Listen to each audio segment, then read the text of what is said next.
Hello guys, welcome back to my A1GS YouTube channel. Good morning all of you guys. जिसके लिए बरसों से इंतज़ार कर रहे थे, इंतज़ार की घड़ियां तोड़ते हुए आपके लिए बिहार विद्यालय परीक्षा समिति यानी बिहार गवर्नमेंट ने लॉन्च कर दिया है अपने जो सिलेबस निकाला था उन्होंने, एग्ज़ाम जो कैलेंडर निकाला था उन्होंने, उसको मद्देनज़र रखते हुए पूरा कंप्लीट जो है समय पर अनाउंस कर दिया है।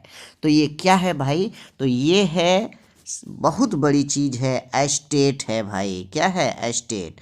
तो ये एस्टेट की फॉर्म अप्लाई का डेट शुरू कर दिया है आज से। जो भी भाई बहन इसका इच्छुक हैं टीचर बनने के लिए, जिन्होंने भी टीचर का डिग्री ले रखा है ट्रेनिंग टीचर बनने के लिए, उच्च माध्यमिक यानी हाई स्कूल के लिए एस्टेट, उनके लिए ये सुनहरा अवसर है भाई। कब होगा इसका एग्ज़ाम, कौन इसका फॉर्म भर सकता है, कौन कौन डॉक्यूमेंट्स लगेंगे, कितने फ़ी लगेगा, इसका पैटर्न क्या होगा, एग्ज़ाम बारी बारी से मैं आपको इस वीडियो में टोटल चीज़ क्लियर करवाता हूँ। विदाउट स्किप किए हुए आप हमें इस वीडियो में देख सकते हैं। ठीक है, क्लियर लिखा हुआ है भाई कि एस्टेट 2022 आवेदन कब, अंतिम तिथि फॉर्म भरने का जो है वो 17 जनवरी है। कब है? 17 जनवरी। और एग्ज़ाम जो है वो कब होगी आपकी, पैटर्न क्या होगा, उम्र क्या होगी, कितने नंबर का एग्ज़ाम लिया जाएगा, हर एक चीज़ इसमें आपका इंडिकेट किया गया है।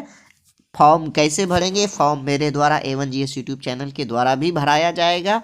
आप डिस्क्रिप्शन में इस वीडियो का लिंक दे दिया गया है, ऑनलाइन के मेथड से फॉर्म भर सकते हैं। यहाँ लिंक क्लिक करके आप ओपन करके अपने से भी भर सकते हैं या मेरे द्वारा भी फॉर्म भराया जा सकता है। तो देखिए पूरी वीडियो में इसके जस्ट आपको पूरा ऑनलाइन फॉर्म भरते हुए दिखा रहा हूँ, देखिएगा विदाउट स्किप किए हुए आप सब। हर चीज़ें इसमें क्लियर की गई है। आज से आवेदन शुरू हो रही है और 17 जनवरी 2023 तक इसके लिए अंतिम तिथि निर्धारित की गई है। आपको नीचे स्क्रॉल करना है, हम आपको फुल नोटिफिकेशन डाउनलोड कर लेते हैं, उसके बाद हम आपको उसके अनुसार से बताएंगे। हालांकि यहाँ पर हर जानकारी दी गई है, आप चाहे तो खुद से यहाँ पर पढ़ सकते हैं। इसके बाद आपको नीचे आना है। नीचे आने के बाद यहाँ से आप सभी को इसका फुल नोटिफिकेशन डाउनलोड करना है। जैसे कि यहाँ पर देखेंगे नोटिफिकेशन कैलेंडर लिख रहा है, तो यहाँ पर आपको क्लिक हियर पर क्लिक करना है। इसके बाद आपके सामने ये पेज ओपन हो जाएगा। तो जैसा कि आप सभी अपने स्क्रीन पर देख सकते हैं, वाणिज्य संकाय के लिए माध्यमिक शिक्षक पात्रता परीक्षा STT 2022 के आयोजन एवं उक्त परीक्षा से संबंधित विस्तृत जानकारी यहाँ पर दिया गया है पेपर 2 के लिए। तो यहाँ पर सबसे पहले देखेंगे संरचना दी गई है, जिसमें बताया गया है कि शिक्षक पात्रता परीक्षा के प्रश्न जो होंगे वो बहुविकल्पीय होंगे। प्रत्येक प्रश्न 1 अंक का होगा, इसमें कोई भी निगेटिव मार्किंग नहीं होगी। यहाँ पर विषय के विवरण दिए गए हैं विषय कोड के साथ। जैसे कि आपको पता है कॉमर्स विषय में जो विषय होते हैं उनके कोड, बिजनेस स्टडी 209 है, अकाउंटेंसी 210 है, इंटरप्रेन्योरशिप 211 है। इसके बाद पेपर का जो सिलेबस यहाँ पर दिया गया है आप सभी देखेंगे। उच्च माध्यमिक के तहत आने वाले वाणिज्य संकाय के विषय के लिए राज्य स्तर के विश्वविद्यालयों में जो स्नातक प्रतिष्ठा का स्तरीय जो विषय की पढ़ाई होती है, तो उन्हीं स्तर का जो है यहाँ पर प्रश्न आप सभी से पूछे जाएंगे, यानी कि स्नातक लेवल का ही जो यूनिवर्सिटी में लागू है अभी। इसके बाद यहाँ पर परीक्षा का पैटर्न देखेंगे, तो माध्यमिक शिक्षक पात्रता परीक्षा में पूछे जाने वाले प्रश्न जो होंगे वो 100 अंकों के होंगे विषय वस्तु से, जबकि 50 अंक होंगे आपका शिक्षण कला से। इसके साथ साथ इसमें अन्य दक्षताओं पर आधारित प्रश्न होंगे। तो इस तरीके से टोटल 150 अंकों की यहाँ पर परीक्षा होगी। सभी प्रश्न जो है आपका इसमें बहुविकल्पीय रहने वाला है। अर्हता की बात करेंगे तो यहाँ पर देखेंगे कि भारत का नागरिक होना चाहिए और बिहार का निवासी होना चाहिए। बिहार नगर निकाय, जिला परिषद, माध्यमिक, उच्च माध्यमिक विद्यालय सेवा या फिर जो भी कहे नियमावली का लाभ मिलने वाला है वो लाभ तो मिलेगा ही। इसके बाद यहाँ पर जो है पेपर 2 के तहत वाणिज्य संकाय के अंतर्गत आने वाले विषयों में मान्यता प्राप्त विश्वविद्यालय से कम 50% अंकों के साथ PG की डिग्री आपके पास होनी चाहिए। इसके अलावा अनुसूचित जाति, अनुसूचित जनजाति, अत्यंत पिछड़ा वर्ग, दिव्यांग एवं महिला को न्यूनतम अंकों में 5% की एक्स्ट्रा छूट दी जाएगी। कह सकते हैं 45% के साथ जो है स्नातकोत्तर की डिग्री होना चाहिए।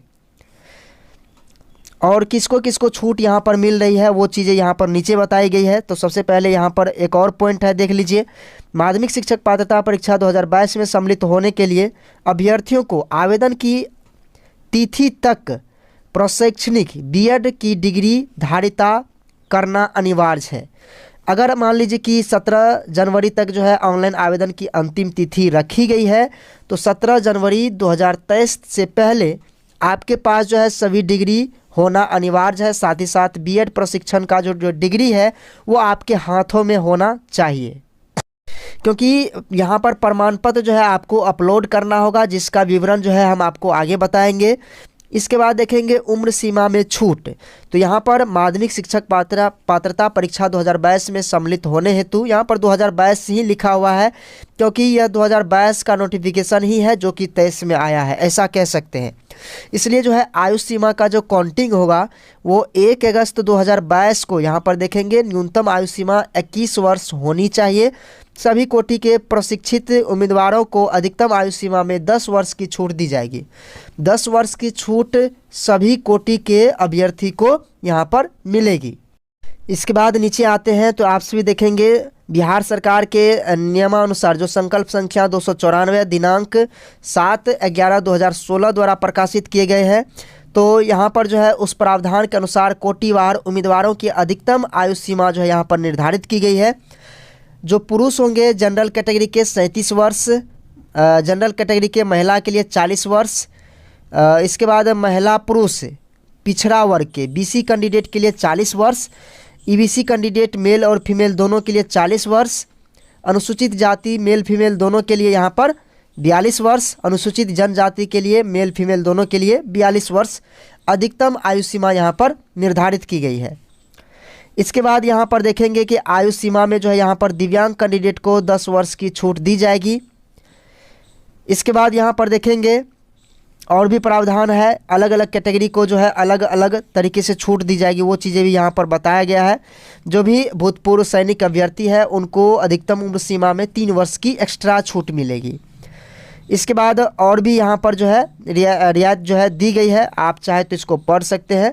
और यहाँ पर अधिकतम उम्र कितना होना चाहिए, यहाँ पर देखेंगे जो भूतपूर्व सैनिक हैं इनका जो है वास्तविक उम्र आवेदन के समय अधिकतम जो है यहाँ पर 57 वर्ष से अधिक नहीं होना चाहिए। ये केवल जो है भूतपूर्व सैनिक के लिए बताई गई है।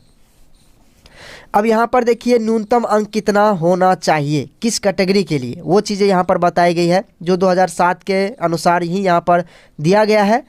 जनरल के लिए 50% अंक एसटीटी परीक्षा में लाना होगा। यहाँ पर बीसी कैंडिडेट के लिए 45.5% अंक, ईबीसी के लिए 42.5% अंक। इसके बाद एससी एसटी के लिए 40%, दिव्यांग के लिए 40%, महिला कैंडिडेट के लिए भी 40% न्यूनतम अंक निर्धारित की गई है। इसके बाद यहाँ पर देखेंगे कि प्रमाण पत्र में यहाँ पर दिया गया है कि एसटीटी परीक्षा 2022 में पेपर 2 में उत्तीर्ण सभी अभ्यर्थियों को यहाँ पर प्रमाण पत्र निर्गत किया जाएगा। जब भी वैकेंसी आएगी तो आप इस प्रमाण पत्र को जो है आवेदन में संलग्न करेंगे। अभी वैकेंसी नहीं आई है, बल्कि वैकेंसी के लिए जो है पात्रता परीक्षा ही लिया जा रहा है। इसके बाद यहाँ पर जो वैलिडिटी जो है यहाँ पर लाइफ टाइम कर दी गई है। इसका जो आपको सर्टिफिकेट मिलेगा आपको लाइफ टाइम के लिए इसको वैलिड कर दिया गया है। यानी कि अगर आप एक बार पास हो जाते हैं तो दोबारा फिर से जीवन भर में एग्ज़ाम देने की ज़रूरत नहीं है। मौका मिल रहा है तो निश्चित रूप से यहाँ पर दीजिएगा।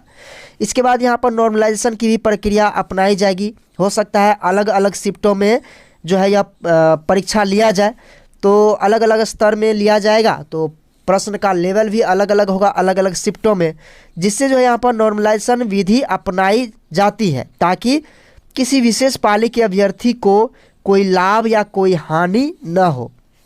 इसलिए इस परीक्षा में नॉर्मलाइजेशन विधि अपनाकर परीक्षाफल प्रकाशित किया जाएगा। तो यहाँ पर साफ साफ मेंशन कर दिया गया है। इसके बाद यहाँ पर देखेंगे नॉर्मलाइजेशन की प्रक्रिया variation of zone Z score normalization method से की जाएगी। हो सकता है इसमें और सारी प्रक्रिया हो जिसमें कि अलग अलग फैक्टर को अपनाया जा सकता है। इसके अलावा आप सभी देखेंगे 150 अंकों की यह परीक्षा हो रही है। अगर किसी अभ्यर्थी को का जो है मान लीजिए कि चेक करने के बाद जो है रॉ स्कोर 76 होता है और नॉर्मलाइजेशन जैसे ही लागू होता है तो 74.90 हो जाता है। तो ऐसे में जो है निर्धारित उत्तीर्ण अंक जो यहाँ पर दिया गया है, कुल अंक का 150 का 50% निकाला जाएगा। अगर 75 स्कोर अगर आपका नहीं आता है तो आपका रिजल्ट जो है अनुत्तीर्ण माना जाएगा। तो यहाँ पर जो है 150 का 50% लिया गया है, यानी कि 75% आपका आना अनिवार्य है। इसके अलावा अलग अलग कैटेगरी में जो है यहाँ पर 5% की हो सकता है छूट मिले, वो चीज़ें हम आपको बता दिए हैं कि 5% की छूट 5% की छूट आपको इसमें तो नहीं मिल रहा है, लेकिन विषय वस्तु में अगर आपका जो है जैसे कि मान लीजिए कि स्नातकोत्तर या फिर पीजी के है तो उसमें अगर आपका 5% कम है तो अलग अलग कैटेगरी को जो है 5% की रियायत दी गई है। लेकिन इसमें आपको जो है इतना अंक लाना अनिवार्य है, कैटेगरी वाइज यहाँ पर बताया गया है। तो यहाँ पर जो है नेगेटिव मार्किंग का प्रावधान नहीं किया गया है, किंतु नॉर्मलाइजेशन की प्रक्रिया में अपेक्षाकृत अधिक प्रश्नों के गलत उत्तर दिए जाने की स्थिति में नॉर्मलाइजेशन स्कोर जो है ऋणात्मक प्रभाव आ सकता है। तो इस बात को आपको ध्यान में रखना है। परीक्षा शुल्क की बात करेंगे तो जनरल कैटेगरी के स्टूडेंट जनरल कैटेगरी के स्टूडेंट ओबीसी और ईडब्ल्यूएस को यहाँ पर 960 रुपया, SC ST और दिव्यांग कैंडिडेट को 760 रुपया आवेदन शुल्क के रूप में या परीक्षा शुल्क के रूप में आपको भुगतान करना होगा। 150 अंकों की परीक्षा में आपको कुल जो है 150 मिनट दिए जाएंगे और यह परीक्षा जो है ऑनलाइन आयोजित की जाएगी। यहाँ पर देखेंगे शुरू में ही मेंशन कर दिया गया है ऑनलाइन विधि से आयोजित की जाएगी यह परीक्षा। इसके बाद ऑनलाइन आवेदन करने की तिथि यहाँ पर मेंशन कर दी गई है, जो कि हम आपको बता ही दिए हैं कि आज से ये जो है आवेदन शुरू हो रही है, यानी कि 3 जनवरी से लेकर 17 जनवरी 2023 तक जो है अंतिम तिथि यहाँ पर निर्धारित की गई है। इसके अलावा यहाँ पर परीक्षा फॉर्म भरने की विधि बताई गई है। बिहार विद्यालय परीक्षा समिति के ऑफिशियल वेबसाइट से जो है ऑनलाइन आवेदन लिए जाएंगे। इसका लिंक आपको इसी वीडियो के डिस्क्रिप्शन में मिल जाएगा। इसके बाद यहाँ पर जो है पहले आप रजिस्ट्रेशन करेंगे, उसके बाद परीक्षा फॉर्म भरेंगे, उसके बाद कलर फ़ोटो आप अपलोड करेंगे, सिग्नेचर अपलोड करेंगे। इसके बाद यहाँ पर डॉक्यूमेंट्स आप सभी को अपलोड करना होगा, जिसमें आपको मैट्रिक का अंक पत्र एवं प्रमाण पत्र जन्मतिथि के लिए वेरीफाई किया जाएगा। इसके बाद इंटर का प्रमाण पत्र जो मूल होता है, उसके बाद अंक पत्र आपको लगेगा। स्नातक का भी अंक पत्र और मूल प्रमाण पत्र, स्नातकोत्तर का भी प्रमाण पत्र एवं अंक पत्र, बीएड का भी प्रमाण पत्र एवं अंक पत्र, और भी कोई शैक्षणिक योग्यता अगर हो तो आप उसे अपलोड ज़रूर कीजिएगा। इसके बाद जो है अगर आप अपने कैटेगरी का लाभ लेना चाहते हैं तो उसका जो है आप सर्टिफिकेट ज़रूर बनवा लीजिएगा, ठीक है। क्रीमिलियर नॉन क्रीमिलियर जितना भी होता है सब कुछ बनवा लीजिएगा ताकि आपको दिक्कत ना हो। इसके बाद यहाँ पर देखिए जो कोई भी महिला कैंडिडेट है तो आप में से बहुत सारे कमेंट करते हैं कि हम अपने ससुराल से बनाएं, मायके से बनाएं या फिर पति के घर से हमको बनाना पड़ेगा। तो यहाँ पर जो है आरक्षण का दावा करने वाली विवाहित महिलाओं जाति के लिए जो है यहाँ पर देखेंगे क्रीमिलियर रहित प्रमाण पत्र उनके पिता के नाम से बनेगा एवं पिता के नाम से ही जो है गांव से ही जो है यहाँ पर निर्गत होगा। यहाँ पर देख लीजिए पिता के नाम एवं पता से निर्गत होना चाहिए, न कि पति के नाम से। इसके बाद दिव्यांग कैंडिडेट है तो उस कंडीशन में आपको दिव्यांग सर्टिफिकेट बनवा लेना है। इसके बाद भूतपूर्व सैनिक है तो अधिकतम आयु सीमा में छूट लेने के लिए या फिर और भी छूट लेने के लिए आपको जो है ये सर्टिफिकेट लगाना ही है। इसके बाद सभी डिटेल भरने के बाद जो है आप यहाँ पर मेक पेमेंट करेंगे और जो रिसिप्ट आएगा उस रिसिप्ट को आप निश्चित रूप से प्रिंट आउट कर अपने पास रख लेंगे। इसके बाद यहाँ पर देखिए लास्ट में आपको जो है शुल्क भुगतान करना है। तो जितना भी रिसिप्ट आपको मिलेगा उसे आपको प्रिंट आउट कर अपने पास रख लेना है, यूज़र आईडी को भी अपने पास रख लेना है। तो वही सारी चीज़ें बताई गई है जो हम आप